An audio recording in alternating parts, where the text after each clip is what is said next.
Hello everyone! For today's video po, pag-usapan natin kung paano ang tamang paggamit ng hashtag. Kinontent ko po itong video tutorial na to kasi marami po akong nakikita na gumagawa pa neto na kung minsan yung hashtag yung iba ginagawa pang title. O kaya naman po ay hindi po related ang hashtag nila sa kanilang content. Or sa madaling salita, mali ang word na ginamit mo or ang keyword na ginamit mo ayon sa iyong ikinontent. Ngayon, itong tutorial na to regarding sa hashtag pangkabuuan or kahit anong social media pa ang iyong napasukan or yung ginagamit ngayon yun nga, pwede to kasi general naman tong hashtag na to. Without any further daldal, sisimulan ko kaagad ang video content na to pagkatapos ng aking intro upang sabay-sabay na po tayong matuto at saka yun nga, para lumago po tayo ng sabay-sabay sa mundo ng vlogging. Ngayon, kung bago ka pa lang na nadaan sa aking channel, sana po wag niyo po akong kalimutang i-like, i-subscribe at i-hit nyo na rin po ang notification bell para lagi po kayong updated sa mga bago kong content gaya neto. Kasi po, ang mga content ko po ay regarding po sa mundo ng vlogging, YouTube, Facebook man yan or TikTok. Basta anything na online, basta kaya kong sagutin or i-content, ayun, i-content natin yan dito. Ngayon, simulan na natin yan. Ano nga ba ang hashtag? Or in English, what is hashtag? Ayan, ginugol ko yan guys. Pag sinabing hashtag guys, isang buong word lang to, dire-diretso, walang space. Usually, ginagamit po ito sa kahit na anong social media sites. Pag ang isang word ay merong hashtag sa unahan, at ito ay nakadesign or ginagamit sa ating mga social media or digital content. Ito rin guys ay isang pagkakategorya or pagkakategory sa iyong digital content para mailagay siya kung saan siya grupo or hanay ng topic. Ngayon, ikinontent ko to para yun nga, makatulong sa bawat isa. Ngayon, brief discussion din tayo para malaman natin kung paano ito gamitin at kung paano ito maging effective or epektibo sa iyong content. Malaking tulong din talaga to guys kasi ang isasample ko dito, kunyari ako, nag-search po ako ng tungkol sa problema ko sa aking YouTube. Ito, sample lang naman to guys kasi 'di ba usually naman pag meron tayong tanong, 'di ba pumunta tayo kaagad sa ating Google. Ito, ipapakita ko sa inyo kung ano yung tulong ng hashtag. Pag ganyang bigla kang may naisip tapos may magse-search. Ako nung bagong ako, lagi kong tinatanong or lagi ako nababad trip tungkol sa YouTube vloggers. Di yun nga, naisipan ko bigla na mag-search ng yun nga, bigla lang. Parang kung ano yung tumakbo sa isip ko, tinype ko, YouTube vloggers, sample Ay, ang content na yan sa akin yan guys. Lumabas naman, di po ba? Ngayon, pumunta tayo sa ating YouTube studio para ipakita ko sa inyo kung paano ko gumagawa ng description. Kasi dapat guys, ang hashtag ay nasa description box po, hindi po nasa title. Ganon din naman guys kapag nasa Facebook ka or sa TikTok or kahit na anong social media apps, yun nga, pare-parehas lang yan na hindi talaga rin dapat na nasa title ang hashtag. Pero kung talagang wala ka ng choice, tawag dito, okay lang naman. Kaya lang nga, isi-separate content ko kung bakit kailangan ganon. Wala namang problema kung sa bandang baba magdagdag ka na ng mga trip mong idagdag kagaya nung kunyari hindi na masyadong related sa content mo pero doon ka nakilala. Yun, pwede na yun guys, ilalagay mo yun sa bandang ilalim. Pero usually ako pag gumagawa ako ng hashtag yung title parang inuulit ko, nilalagyan ko ng hashtag kagaya nun.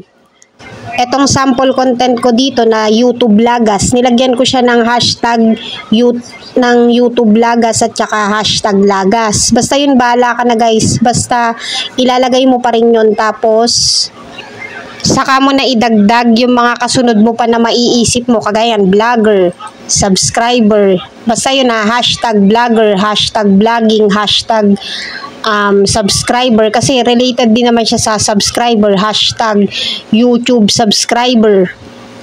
Basta ito guys, medyo kailangan pinag-iisipan din natin to ng maigi or wag tayong tatamarin na maglagay ng maraming hashtag kahit marami pa naman yan.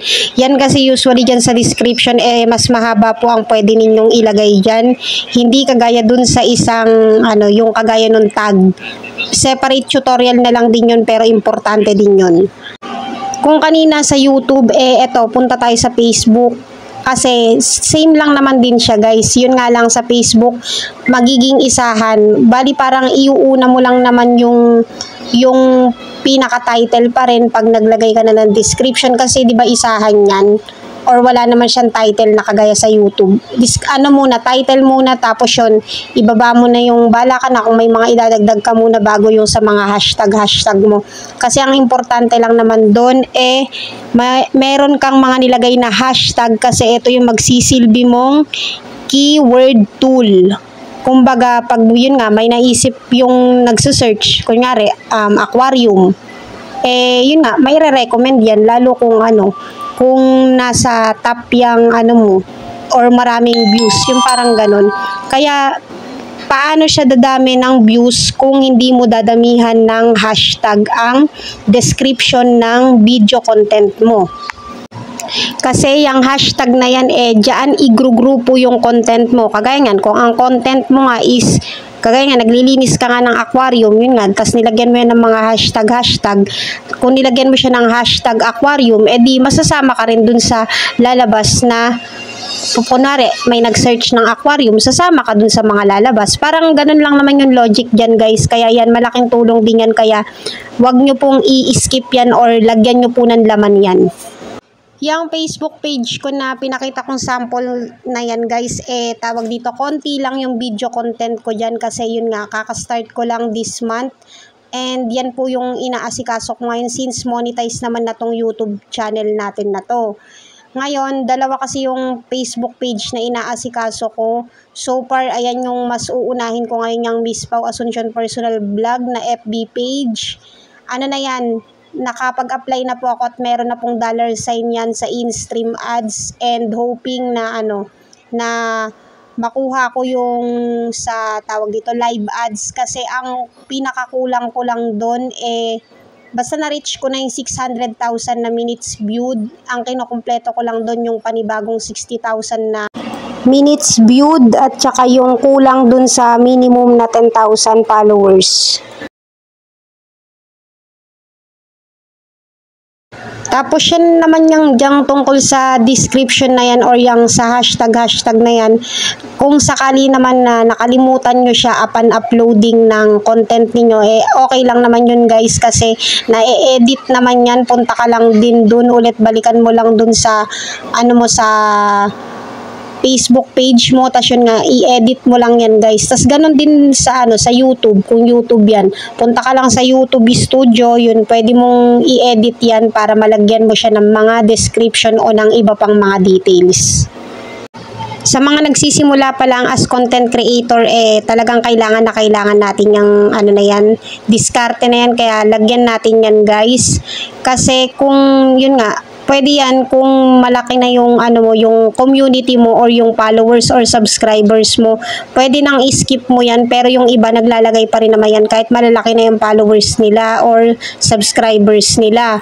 Kasi yun nga, kung malaki na yung subscriber mo or yung followers mo kahit hindi ka maglagay niyan may manonood na talaga sa iyo noon for sure kasi dahil alam na yun nga marami ka ng subscriber automatic parang i-recommend ka na rin naman dun ni YouTube o dun ka na niya ilalagay sa ganun nga. Basta sana na-gets nyo yung simpleng explanation ko dito para yun nga mapursigi kita na maglagay ng hashtag or description sa iyong mga content kasi napakalaking tulong nito kasi kahit ako yung mga watch hour ko or yung minutes viewed ko sa Facebook diyan ko lang din naabot yan kasi medyo yun nga naglalagay ako tsaka madami talaga ako maglagay niyan.